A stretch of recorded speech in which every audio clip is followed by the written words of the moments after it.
Bem-vinda, seja bem-vindo ao nosso canal. Vamos viver maçonaria. Esse amigo e irmão que vos fala é Jair Gomes. Meus irmãos, olha só a altura de laje, tá vendo aí? Essa primeira parede aqui.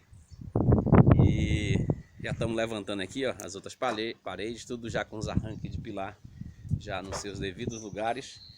E aí, quando nós tivermos essa parede aqui de altura de laje, nós vamos trabalhar aqui para levantar os pilares central para receber a laje. Enquanto isso, nós estamos ali, trabalhando ali meu filezinho, já levantando o muro para a gente deixar todo furadinho, todo legalzinho, né, para a gente poder dar continuidade. Aliás, estamos dando continuidade. Nem parece aquele Jair lá de ontem, né, de domingo, né? Lá só de boa no sítio. Aqui já tá com um peão, bravo. Meus irmãos, deixa eu fazer aqui um vídeo bem legalzinho. Para tirar uma dúvida aqui do inscrito do meu canal, que ele pediu. Com respeito ao inscrito do meu canal, vou fazer algumas ponderações. Antecedo que não é minha praia, né? Eu não sou um conhecedor dos rituais maçônicos. Eu vou ser bastante sincero. Eu não sou aquele maçom ortodoxo, né? Que zeloso pela ritualística, né? Aquele maçom que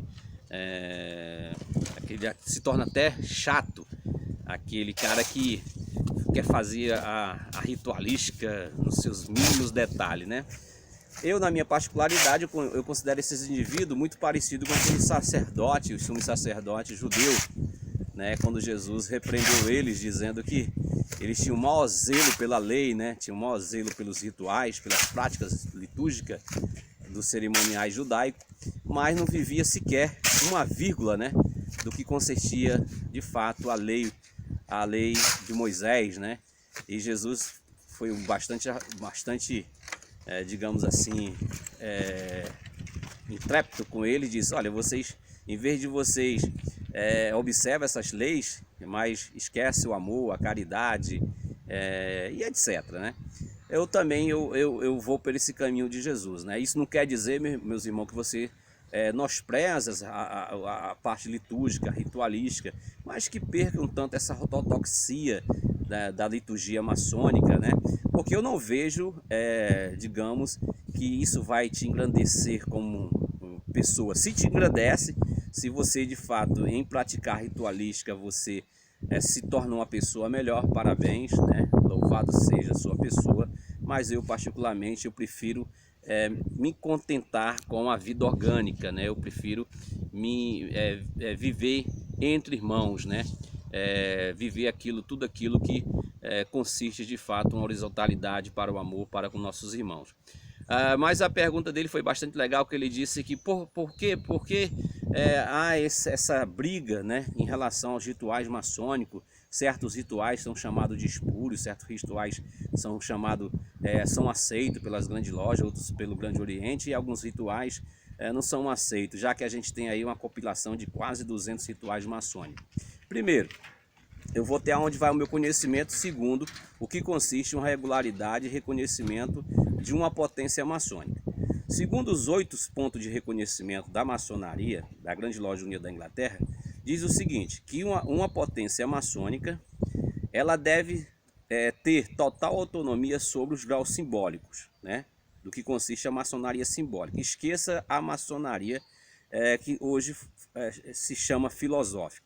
A maçonaria simbólica, ela tem 3 graus, né? O aprendiz, o companheiro e o mestre. Acredito eu que na maioria dos rituais, por exemplo, risco 6 antigo aceito, brasileiro, York, imulação, Schrader, adorinamita, todos esses rituais eles praticam os 3 graus, ou seja, o aprendiz, o companheiro e o mestre, não é isso? Divergem em alguma coisa? São diferentes na sua liturgia? São. A iniciação do rito, uma iniciação do adorinamita é muito diferente de uma iniciação no rito escocês antigo e aceito. E aí você partir para o rito de York e de imulação, aí que você vai ver a diferença gritante entre esses rituais nesse ato iniciático. Isso faz desses rituais profanos, faz eles espúrios? Não. Fato é que os 8 pontos de reconhecimento é bem claro. tem que haver a essência dos graus simbólicos. Ou seja, você não pode no ritual maçônico não existir na maçonaria simbólica os 3 graus simbólicos. Se você ter uma maçonaria simbólica e o ritual ele pratica só a iniciação, ele está errado, está fora do reconhecimento da regularidade do ritual, né? Se ele tiver só o grau de mestre, está errado, né? Dentro dos 8 pontos de reconhecimento tem que haver os 3 graus simbólicos. Então, todo ritual, vou ser bastante sucinto e direto, todo ritual praticado pela maçonaria que tenha os graus simbólicos, que pratica os graus simbólicos, iniciação, elevação e exaltação, né, ou passagem de grau, etc., como assim cada ritual diverge um do outro, nessa diferença, mas que tenha os graus simbólicos, é um ritual maçônico. Então, qual ritual deve ser praticado? Todos os que for ritual maçônico, né? Todos que for, né? Até há um direito que nunca se fala, né? Nunca se diz na maçonaria, que uma potência maçônica, por ela administrar os graus simbólicos, ela não pode fugir dessa regularidade, né? Dessa tradição, ou seja, qual?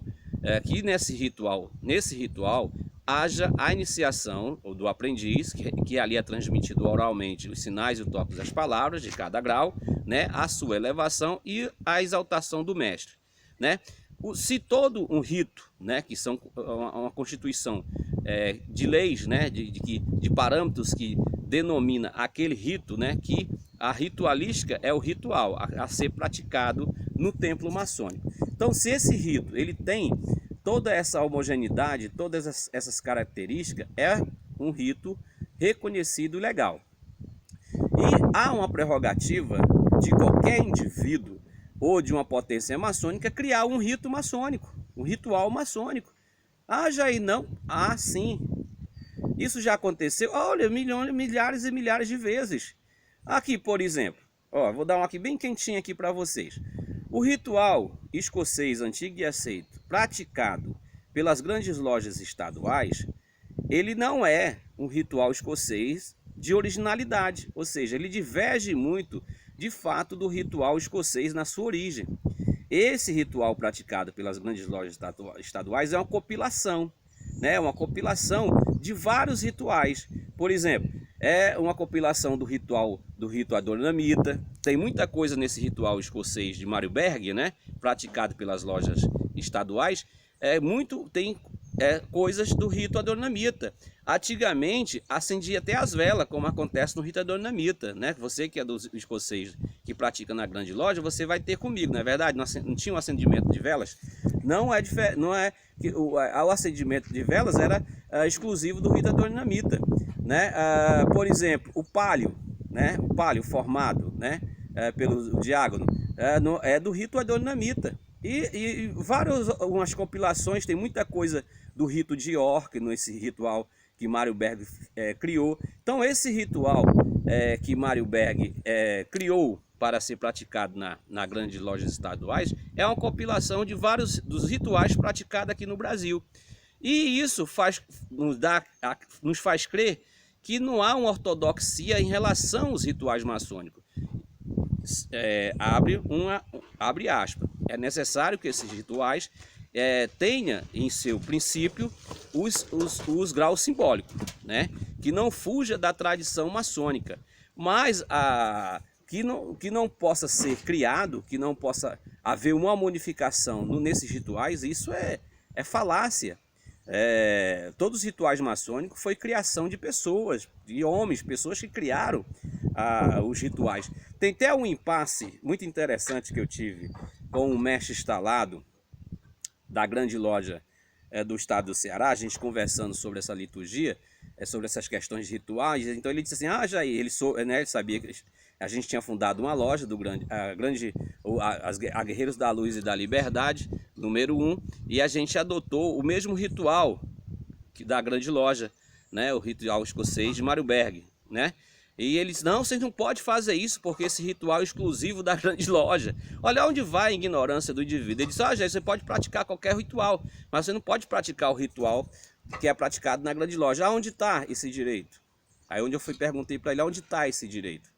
Onde consiste esse direito que os rituais que é praticado na grande loja só pode ser praticado por ela? Ele ficou em silêncio, não tem resposta, porque contra fato não há argumento. E uma coisa interessante que ele me indagou, porque nós aqui da Grande Loja Unida Maçônica Maçônica do Brasil, e logo lá no início que eu falo da Guerreiros da Luz e da Liberdade, que nós não usaremos o ritual de instalação, né? A gente não vai usar onde o mestre passa pelo cerimonial de instalação. E aí ele me indagou o seguinte: ó, Jair, tu só vai receber a palavra do mestre maçom, né, a palavra perdida, se tu fizer a instalação, se tu passar pelo ritual de instalação, né? E aí tu vai receber a palavra perdida, então tu vai ter o direito de iniciar, de elevar, né, e etc. Aí eu falei: meu irmão, olha, você nasceu no ritual escocês antigo e aceito, e vai morrer no ritual escocês antigo e aceito de Marylebone. Como eu acabei de dizer para vocês, há uma compilação do ritual escocês do Marylebone, né? Aí uma das compilações é que ele tira no rito escocês, quando você é elevado, quando você é exaltado ao grau de mestre, você não sabe, você não tem a palavra do mestre, você não tem o nome do mestre, que muitos chamam de palavra perdida, né? Você não tem o nome do mestre. Já no ritual adonamita, né, quem é do ritual adonamita sabe qual é o nome do mestre, não é verdade? Né? Nós recebemos na nossa exaltação o nome do mestre. Já no ritual de Marylebone, ele fez uma compilação enganosa, né, digamos assim, e ele só dá o nome do mestre no ritual de instalação. Então o cara que pratica esse ritual escocês aqui da grande loja, das grandes lojas estaduais, se acha um tanto soberbo, superior ao mestre, porque ele vai receber a palavra, o nome do mestre, somente na sua instalação. Já o adonamita, já os iniciados no rito adonamita, recebe a palavra quando ele é exaltado ao grau de mestre, não é verdade? Todo mestre adonamita sabe qual é o nome do mestre, né? Então olha só, então há essa incoerência, né? Marylebone, porque ele criou esse ritual, né? Sabemos, nós já falei vários vídeos aí, para ganhar mais dinheiro, né? Porque você passar pelo ritual de instalação, você paga aí em torno de R$ 1.700 a potência maçônica, né? Então essa questão de ritual, meus irmãos, é muito complexo, né? Eu acredito que eu pincelei aí, né? Dei uma introdução, né? Mas o que é mais importante na maçonaria? Me diga. Você fazer os rituais, você se tornar uma pessoa altamente ortodoxa em relação aos rituais, que não deixa de ser benéfico, ou você de fato viver a essência maçônica, o que consiste toda a questão de vida orgânica, de nós nos amarmos, de nós termos essa horizontalidade, termos essa verticalidade, buscarmos sempre viver em amor. Que adianta você ser uma pessoa, como disse Jesus, um sacerdote zeloso pelas leis de Moisés, pelas leis judaicas, e simplesmente externar algo que você não é, algo que você simplesmente não consegue viver? O que é mais importante? Amarmos uns aos outros, termos caridade, ou de fato você se tornar uma espécie de sacerdote ortodoxo fundamentalista judaico? Hein? Me responda. Isso não quer dizer, meus irmãos, que não tiremos a liturgia, o trabalho litúrgico de um ritual. Mas eu não vejo em primeira instância, essa preocupação de qual ritual você deve praticar na sua loja. O importante é que você viva os rituais, é que você viva de fato aquelas questões que são apresentadas na liturgia e você de fato passe longe. A tua preocupação é ver o enredo acontecendo, mas dentro de você não há nenhum tipo de transformação. Então, faça o que diz o ritual. O que eu venho fazer aqui? Vencer as minhas paixões, submeter a minha vontade. Faça isso, que eu acredito que vai muito mais te engrandecer. Mas você ficar preocupado em questão do que consiste o ritual, se o ritual é falso, se o outro é verdadeiro, né? Se o outro é mais bonito, se o outro é mais feio, acho que isso não é a primeira instância. Eu acho que a primeira instância é nós fazer valer de fato, o que a liturgia, o que o ritual descreve para que a gente possa viver. Isso que eu vejo, né?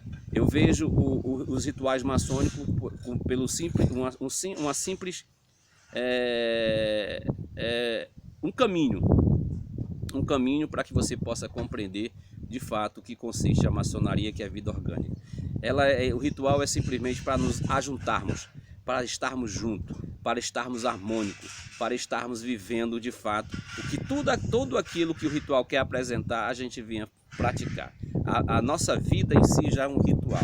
Então, transforme a sua vida no ritual de amor, no ritual de você ser um exemplo na tua comunidade como maçom, que você possa ser um bom perfume que exala em tua comunidade. Isso que é o verdadeiro ritual. Eu acho, falar um pouco de mim, eu acho tão salutar quando alguém descobre que eu sou maçom e diz assim: olha, Jair, eu quero ir para a maçonaria porque você é um exemplo de pessoa, né? Eu vejo aqui você, a tua família é uma família estruturada, teus filhos são bem educados. Até hoje, quando você sai na rua com 35 anos de casado, você sai de mão dada com a tua esposa. Seja exemplo. Pratica o ritual maçônico na tua vida, no teu dia a dia. Não seja aqueles sacerdotes, os sacerdotes litúrgicos da maçonaria, como a gente costuma ver, né? O mestre de cerimônia dando todo o seu esforço ali para fazer o melhor, aí de repente ele comete um gafe, aí o primeiro vigilante ou o segundo vigilante dá uma martelada e corrige o cara na frente de todo mundo, o rapaz fica constrangido, né? Ah, tem que ser assim, faça assim, como se aquilo ali fosse levar você para o céu e te afastar do inferno. Então, de priori, um ritual maçônico consiste se ele, na sua base, ele detém toda essa tradição dos 3 graus simbólicos: aprendiz, companheiro e mestre. Se esse ritual tiver essa vivência, praticar essa tradição, pode considerar um ritual maçônico.